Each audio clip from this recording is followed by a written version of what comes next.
Me da mucho gusto continuar la conversación que inicié anoche con el ministro en retiro de la Suprema Corte de Justicia, José Ramón Cosío. Buenas noches. Carlos, otra vez, buenas noches. Muchas gracias por la invitación. Bueno, si fue ministro en activo, quiere decir que lo que menos domina este invitado en el asalto a la razón, pues es la constitucionalidad. Y yo dejé planteado el tema del desafuero federal, pero no estatal, del gobernador de Tamaulipas, y sin embargo pienso, caray, José Ramón Cosío, ¿habrá viajado alguna vez en el metro? Porque te quiero preguntar con lo del accidente terrible, la tragedia ocurrida el lunes. ¿Qué piensas desde el punto de vista legal que implica esa desgracia? Bueno, primero, efectivamente, es una desgracia el número de personas fallecidas, heridas. Es tristísimo, es lamentabilísimo esta situación. Segundo, sí, viajé muchos años en el metro porque trabajaba en la Suprema Corte y en la estación Zócalo, pues quedaba exactamente enfrente y es un transporte que conozco bien. La tercera cuestión, yo creo que hay una responsabilidad muy importante del Estado mexicano prevista en el artículo 114. Es una responsabilidad objetiva por una actividad irregular del Estado. La Pero Constitución. perdón, si no está el resultado del peritaje, ¿por qué anticipas una responsabilidad? Porque no tiene que ver con un peritaje. Me parece que aquí la actividad es objetiva. Voy a poner un ejemplo. Una persona va circulando con su automóvil por una calle. Esta persona, a buena velocidad, en condiciones normales, su automóvil cae en un agujero que está en la calle. No necesito esperar al peritaje a saber cuál era la condición del agujero. Hay una responsabilidad objetiva por la mera realización del daño al automóvil, en mi ejemplo, que desde luego no tiene nada que ver con la tragedia, pero es un ejemplo. Aquí, ¿qué es lo que sucedió? El metro iba circulando, es un transporte público, se produjo una afectación a la estructura y hay una responsabilidad desde mi punto de vista objetiva del Estado porque no hubo el deber de cuidado de mantener una actividad regular. Que después pueda repetir el Estado contra constructoras o contra supervisores o contra otros agentes, este es un problema diferente. Pero el Estado mexicano no tuvo el deber de cuidado de mantener esas instalaciones en las condiciones en que las mantuvo. Pues ha sido muy claro. Me hace pensar lo que comentas en cuando se fundó, por cierto, era el gobierno de Gustavo Díaz Ordaz en Ciudad de México, el Tribunal de lo Contencioso Administrativo. Exactamente. Podrías demandar al gobierno de la capital por caer en un bache y provocarte un daño. Y eso, Carlos, después se llevó, lo que tú dices es muy correcto, pero después se llevó a la Constitución y en el artículo 114 dice, hay una actividad irregular del Estado y se deriva del no cumplimiento de las obligaciones. ¿Tiene o no tiene un deber de cuidado el gobierno por la supervisión, mantenimiento, etcétera? Ahí está el problema. O sea, esa es objetiva e ineludible, por lo que... A mi parecer, sí.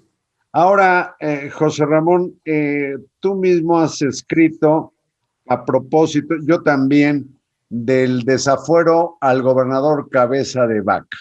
Hay que recordarle a la audiencia, gobernador panista, y le quitó el fuero la mayoría, digamos, morenista o del partido mayoritario en el Congreso. Pero los diputados de Tamaulipas dicen no, para nosotros no, y aquí fue electo gobernador en las urnas. Y para nosotros tiene fuero, incluido el fuero federal, y se puede desplazar por donde sea en calidad de gobernador constitucional de Tamaulipas. ¿Tú qué piensas de eso? Mira, cuando el presidente de la Madrid tomó posesión, escribió una iniciativa muy importante, presentó una iniciativa redactada por Samuel del Villar. Se modificó todo el título cuarto. Gran abogado, Samuel del Villar. Gran abogado, gran amigo. Y don Samuel del Villar redactó una iniciativa muy interesante transformando todo el título cuarto de la Constitución que se refiere a la responsabilidad de servidores públicos. Un artículo de estos es el que tiene que ver con lo que se denomina normalmente fuero y que se le conoce en lenguaje técnico como inmunidad procesal. ¿Qué quiere decir? Que la persona, mientras esté en el ejercicio del cargo, no puede ser sometido a proceso penal. Sí puede ser demandado en civil, laboral, familiar, eso es otra historia, solo en proceso. Entonces, para que se pueda proceder contra él, se le tiene que retirar esa inmunidad procesal, separarlo del cargo e iniciar el proceso penal correspondiente.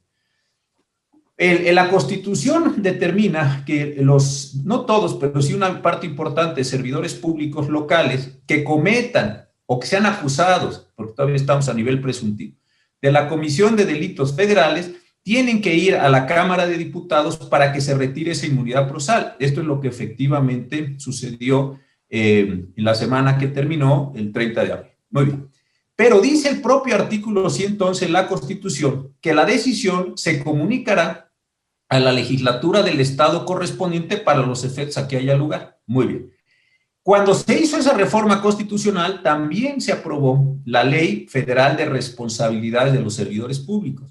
Y ahí en el artículo 28, párrafo segundo, dice que es lo mismo, que se comunicará a la legislatura de los estados para que esta, si es el caso, lo ponga a disposición del Ministerio Público Federal o de la autoridad jurisdiccional correspondiente. Y es bien interesante si uno revisa cuál fue el procedimiento legislativo, que cuando se modificó la iniciativa del presidente de la Marina en el Senado y luego la ley esta que acabo de mencionar en el Senado, se dijo que la federación no resolvería de manera constitutiva, de manera, digámoslo así, fuerte. Ejecutiva, exactamente, la condición de estos servidores públicos locales en respeto al pacto federal. Y la soberanía del Estado. Exactamente. Entonces dice, perfecto, tú, federación, lleva a cabo el proceso, establece tu resolución, me la comunicas, y si yo, legislatura del Estado, decido privarlo del cargo y someterlo, perfecto. Y si no, no. Ojo, esto no quiere decir desde luego que estemos cayendo en una condición de impunidad. Cuando esta persona deje el cargo, se le puede procesar como a cualquiera de los que no están. Precisamente entiendo o deduzco que por eso, o me hace recordar que por eso la del Congreso Federal se llama declaración de procedencia. Así es. Y ya el solo término, pues me hace pensar en una declaración, lo digo abruptamente, es un taco de lengua, declaro que procede, pero no estoy decidiendo o ejecutando nada. Ahora, me llama la atención, José Ramón Cosío, que una ex compañera tuya, ex colega en la Suprema Corte de Justicia, que es la ministra también en retiro, Olga Sánchez Cordero, en respuesta a una invitación que le hizo el presidente para que expresara su opinión, dijo que ella ya da por desaforado al gobernador Cabeza de Vaca. ¿Qué piensas de esto? Yo creo que insisto, no comparto el criterio de la ministra Sánchez Cordero y secretaria de Gobernación. Uno, porque, insisto, hay toda una historia legislativa. Por lo mismo que ya nos explicaste. Por lo mismo que ya expliqué.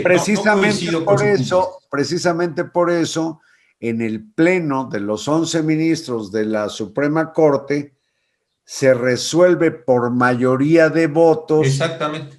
Un asunto constitucional de los más importantes, ¿no? Así es. Y entre ellos hubo un caso que tiene semejanzas y tiene diferencias, que fue precisamente el proceso del actual presidente López Obrador cuando era jefe de gobierno en la Ciudad de México. De desafuero. Yo, desde luego, no estuve a favor de que lo desaforara, eso, que le retiraran la inmunidad procesal. Había diferencias porque entonces la Ciudad de México no tenía un estatus jurídico, ¿te acuerdas? De Distrito Federal, en fin, era ese proceso evolutivo, no estaba en la misma condición que hoy. No tenía Congreso, era una asamblea Exactamente, no tenía Constitución, ¿te acuerdas? Había alguna diferencia. Bueno, pero más allá de eso, ese asunto también llegó a la Suprema Corte, como va a llegar aquí, y la interpretación va a ser, cuando dice el 111 de la Constitución, y el artículo 28, párrafo segundo de la Ley de Responsabilidades, se comunicará Y cuando se vean los trabajos legislativos con detalle y por qué la Cámara de Senadores le modificó la iniciativa al presidente de la Madrid, no es una cosa trivial, entonces, y dijo, para que haya un respeto a la soberanía de los estados. Yo creo que eso cierra muy claramente la interpretación en la que tú y yo coincidimos, Carlos. Oh, pues muchas gracias. Déjame aprovechar la oportunidad, nos queda poco más de 2 minutos, para plantearte algo que también ocurrió, pese a que hasta donde entiendo, se aprobó la nueva ley de la industria eléctrica y hay inconformidades porque dicen que es inconstitucional. Algo semejante ocurrió con la ley de hidrocarburos. ¿Tú cómo ves ese problema, José? Sí, efectivamente se acaba de publicar la nueva ley de hidrocarburos. Hay que recordar que hay permisionarios, que es a los que se refiere.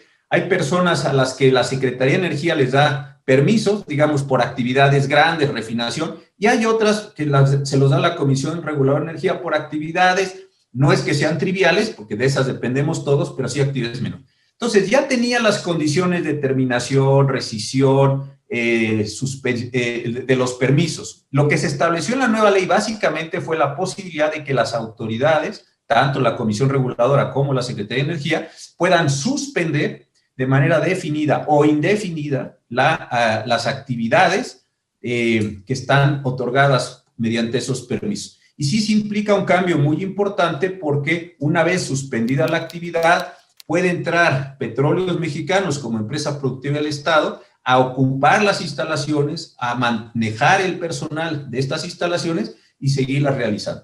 Y lo de libre competencia, claro, porque estas medidas de suspensión le pueden dar una posición preeminente a Petróleos Mexicanos y consecuentemente pues rompes algo que tenía la idea de competencia económica para tener mejores precios y para tener mejores condiciones económicas en el país.